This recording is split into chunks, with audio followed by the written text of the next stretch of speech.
اینجا شهر مرموز مگالیتی نانمادوله که در نزدیکی ساحل جزیره پومپئی در اقیانوس آرام غربی قرار داره. مکانی اسرارآمیز و حیرت انگیز مثل عجایب ناشناخته دیگه جهان. ستونهای تیره و عظیم بازالتی این جزایر باستانی ساخت بشر از دل دریای زمردی رنگ سر در آوردن. بقایای اون 1000 توی پیچیده از سنگ‌های عظیم و آبراهه‌ها داستان‌های تمدنی باستانی رو روایت میکنه که در میان امواج زمان گم شده. این شاهکار معماری معمای گیج کننده رو مطرح میکنه. این بلوک‌های سنگی که برخی از اونها تا 50 تن هم وزن دارن چطور از میان امواج خروشان و صخره‌های مرجانی به اینجا منتقل شدن؟ شگفتی اون ما رو وادار میکنه تا دوباره درباره توانایی نیاکانمون فکر کنیم. نانمادول که بر اساس افسانه‌های محلی توسط ارواح تسخیر شده، مملو از حکایات و افسانه‌ها درباره جادوگران و اژدهایان پرنده است. این شهر مرموز که زمانی مرکز آیینی و سیاسی سلسله سادلور بود، امروز متروکه است و تنها سرنخ‌های ضعیفی از سرنوشت ساکنانش به جا مونده. چه کسانی این جزیره شگفت‌انگیز رو ساختن و ویرانه‌های اون چه رازهایی رو فاش می‌کنن؟ عجایب ساخت نانمادول ذهن رو به چالش می‌کشه. این مجموعه شامل نزدیک به 100 جزیره مصنوعی یعنی ساخت بشره که بر روی یک صخره مرجانی ساخته شدن و بیشتر از 1.5 کیلومتر طول و نیم کیلومتر عرض داره. این شهر سنگی دریایی با استفاده از سنگ‌های بازالتی و مرجانی ساخته شده که وزن متوسط اونها 5 تن بوده و برخی از اونها تا 50 تن هم وزن دارن. این سنگ‌ها باید از معادن بیشتر از 40 کیلومتر دورتر استخراج می‌شدن و از طریق آب‌های یک تالاب به اینجا منتقل می‌شدن.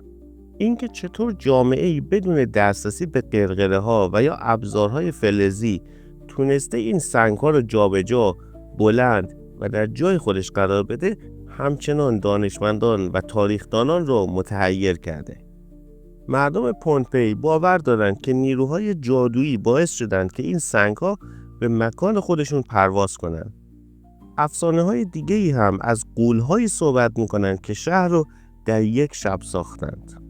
این 1000 توی شهری پیچیده عمدتاً بین قرن 13 تا 17 میلادی ساخته شده و حاصل کار سلسله سادلور، یک تمدن منحصر به فرد در تقدسگرایی دریاست که در قرن 6 میلادی پایه‌گذاری شد.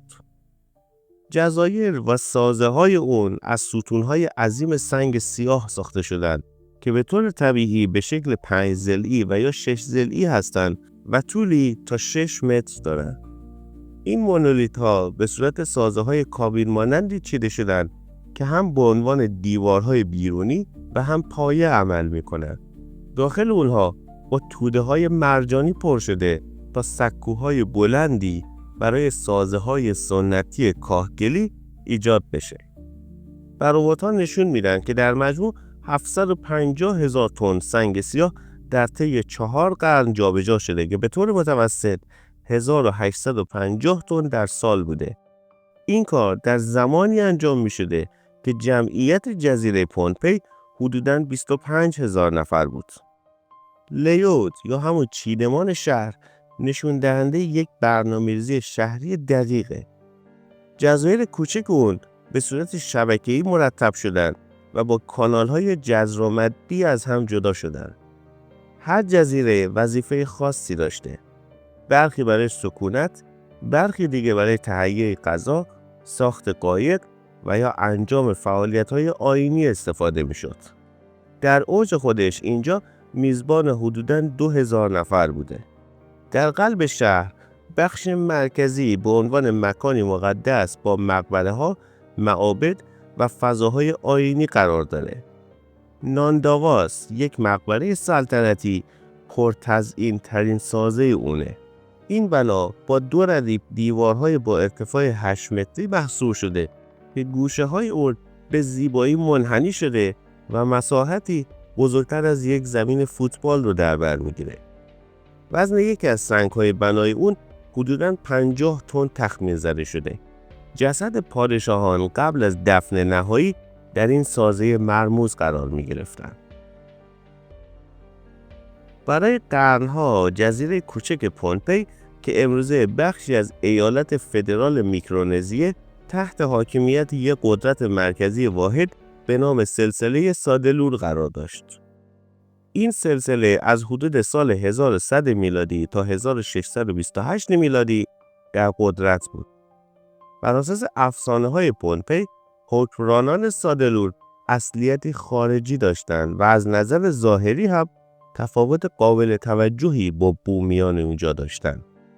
سلسله سادلور که چندین نسل طول کشید، شامل مجموعه ای از شخصیت‌های متفاوت بود. به عنوان مثال یکی از اونها به عنوان یک رهبر روشنفکر شناخته میشه که موفق به ایجاد یک نظام اشرافی پایدار در پومپئی شد. با این حال همه حکمرانان این سلسله خاطره خوشی از خودشون بر جای نذاشتن. سرکلمه یکی از اونها بود که به دلیل مالیات‌های سنگین خودش که باعث رنج و عذاب فراوان مردم شد بسیار بدنام بود.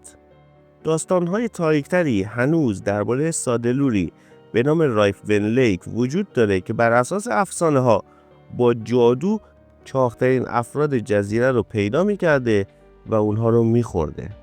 در زمان سلطنت سادلور، پومپئی به 3 ایالت تقسیم شد که هر کدوم به بخش‌های کوچکتری تقسیم می‌شدن. مرکز قدرت در نانمادول بود، جایی که حکمرانان یک سیستم طبقه بندی دقیق ایجاد کردند و مشاغل خاصی رو به هر طبقه یا گروه اختصاص دادند. این شهر نه تنها یک مرکز سیاسی بلکه یک مرکز مذهبی هم بود. بخش شمال شرقی شهر معروف به مادولپوو بخش مقبره‌ای اون با 58 جزیره بود که شامل محل اسکان کاهنان و مقبره‌های بلند از جمله مقبره سلطنتی بزرگ میشد. حکمرانان سادلور از شهر به صورت استراتژیکی استفاده میکردند و رقبای بالقوه خودشون رو در اونجا اسکان میدادند تا بر اونها نظارت و کنترل کامل داشته باشند. منابع غذا و آب شیرین تنها در جزیره اصلی در دسترس بود که باید میرفتن و بعد با قایق به نانمادول منتقل میکردن. حکمرانی سادلور مطلق بود و با گذشت زمان سرکوبگر شد. تمام جزیره از جمله ساکنان اون تحت مالکیت و حکمران سادلور بود. حکمران زمین‌ها رو در اختیار طبقه مالکان قرار میداد و اونها بر مردم عادی که کارگر بودن و روی زمین‌ها کار میکردن نظارت میکردن. در مقابل مردم عادی موظف بودند به طور مداوم مالیاتی از نوع میوه، ماهی و سایر خوراکی‌ها به حکمران تقدیم کنند. با گذشت زمان این مطالبات حاکمان چنان سنگین شد که مردم در شرایط گرسنگی و فقر شدیدی زندگی می‌کردند. سقوط سلسله سادلور با حمله فردی به نام ایسوکلکل، یک خارجی نیمه افسانه‌ای دیگه رقم خورد. ایسوکلکل که از حکومت ستمگرانه و بی احترامی سادلورها به خدایان منطقه خشمگین بود، پومپئی را فتح کرد و سیستمی غیر متمرکز به نام ناهنموارکی رو جایگزین حکمرانی متمرکز سادلورها کرد. سیستمی که تا به امروز هم پابرجاست. یه داستان افسانه‌ای در فرهنگ پومپئی ادعا میکنه که شهر نانمادول توسط 2 جادوگر دوقلو به نام اولیسیهپا و اولوسوهپا ساخته شده.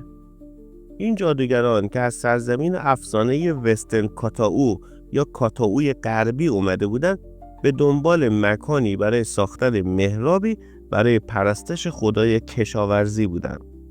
بعد از تلاش‌های ناموفق زیاد، اونا سرانجام موفق شدند و نانمادول شکل گرفت. این افسانه میگه که اونها با کمک اژدهایی پرنده سنگ‌های عظیمی که نانمادول رو تشکیل میدن رو به هوا بلند میکردن و جابجا میکردن. بعد از مرگ اولیسیهپا، اولوسوهپا اولین حاکم سلسله سادلور شد و تا 12 نسل از فرزندانش حاکمان این سلسله بودند. با گذر زمان جزیره به تسخیر شدگی شهرت پیدا کرد و مردم محلی به اون شهر ارواح میگفتن. فضای وهم‌آور این جزیره حتی الهام بخش آثار نویسنده اچ.پی. لافکرافت شد که نانمادول رو در یکی از داستان‌های کوتاه خودش به عنوان خونه کتولو که شخصیت داستانش بود استفاده کرد. اتفاقات عجیب و غریبی که گریبان کسانی که مشغول تحقیق روی جزیره بودن رو گرفتن بسیاری رو به این باور رسونده که نانمادول نفرین شده است. در قرن 19 حاکم محلی در اعلامیه‌ای باستانشناسان انگلیسی را تهدید کرد که هر کسی در این زمین مقدس که زمانی متعلق به حکام گذشته با قدرت‌های فراتبیعی بوده اختلال ایجاد کنه قانون شکنی کرده. این تهدید قبلتر در سال 1874 به واقعیت پیوسته بود. وقتی که کشتی که صدها جعبه حاوی اشیاء باستانی نانمادول رو که توسط مردم شناسی لهستانی به نام جان کوباری جمع شده بود رو حمل میکرد در طوفانی در نزدیکی جزایر مارشال غرق شد. نحسی اون با افسانه‌هایی درباره غول‌هایی که روزگاری در نانمادول زندگی می‌کردند هم پیوند خورده. در اوایل قرن 20 گزارش‌هایی از یک فرماندار آلمانی در پومپئی نقل شد که هشدارها را نادیده گرفت و مقبره‌های مهرموم شده حاکمان باستانی جزیره را باز کرد. گفته شد که در داخل اونها اسکلت‌های عظیم با قد 2 تا 3 متر پیدا شد. بعد از این کشف طوفان شدیدی به راه افتاد و فرماندار آلمانی بیمار شد و صبح روز بعد مرد. داستان‌های این چنینی منجر به این باور شدند که برخی سازندگان نانمادول غول‌هایی از قاره گمشده مو یا جزایر گمشده لموریا بودند. در زمانهای اخیر داستان‌هایی درباره تابوت‌های پلاتینی که در آب‌های نانمادول در طول اشغال ژاپنی‌ها در جنگ جهانی دوم پیدا شدند منتشر شده. این داستان‌ها از غواصان ژاپنی میگن که گنجینه‌های بزرگی از فلزات گرانبها و مروارید کشف کردند و وجود تابوت‌های ضد آبی از جنس پلاتین رو گزارش دادند. گفته شده که این غواصان چندین روز تکه‌هایی از پلاتین رو به سطح می‌آوردند تا اینکه یک روز 2 غواص دیگه هرگز به سطح برنگشتند. با وجود شکوه و عظمتش زندگی در نانمادول چالش برانگیز بود. ساختار بی‌نظیر شهر ضمن به وجود آوردن امنیت و اعتبار باعث این میشد که هیچ منبع آب شیرین و یا غذایی در جزایر وجود نداشته باشه. حاکمان و ساکنان نانمادول به مردم عادی متکی بودند تا این منابع ضروری رو از سرزمین اصلی حمل کنند و بیارن. در دوران حکمرانی سادلور رؤسا در جزایر خاصی منابع رو دریافت می‌کردند، اما این سیستم بعد از تغییر حکمرانی به هم ریخت. افول نانمادول در حدود سال 1628 میلادی شروع شد، زمانی که سادلورها توسط ایسوکلکل سرنگون شدند و دوره ناهنموارکی پایه‌گذاری شد. اگرچه ناهنموارکی‌ها در ابتدا در نانمادول زندگی می‌کردند، اما بعد با چالش جمع‌آوری آب و غذای خودشون روبرو شدند. این سیستم با گذشت زمان دیگه غیر قابل اجرا شد و ساکنین به تدریج از اونجا به سمت جزیره اصلی نقل مکان کردند. با کم شدن جمعیت نانمادول شهر به تدریج متروکه شد و در نهایت رها شد. در حالی که روند زمانی این کاهش جمعیت شهر نامشخصه، سقوط اون یک روند آهسته و تدریجی داشت.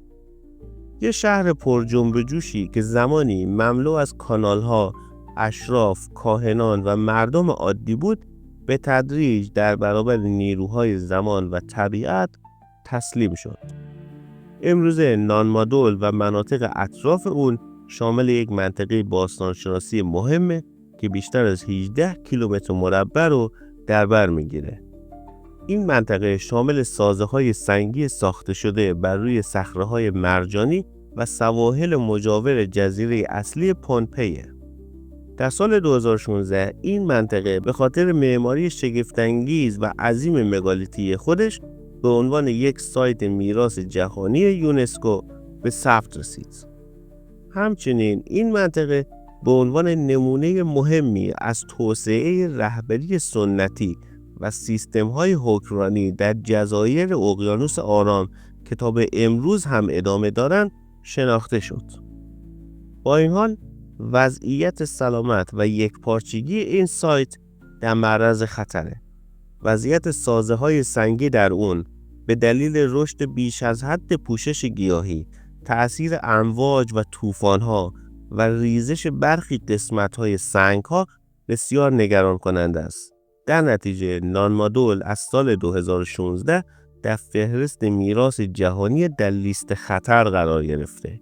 تلاش‌هایی برای حفاظت و مدیریت این منطقه در حال انجامه که شامل همه زیرفان از جمله مالکان سنتی تحت نظارت رئیس ناهنوارکی میشه. ممنون از همراهیتون تا انتهای این ویدیو. با آرزوی دانش روزافزون.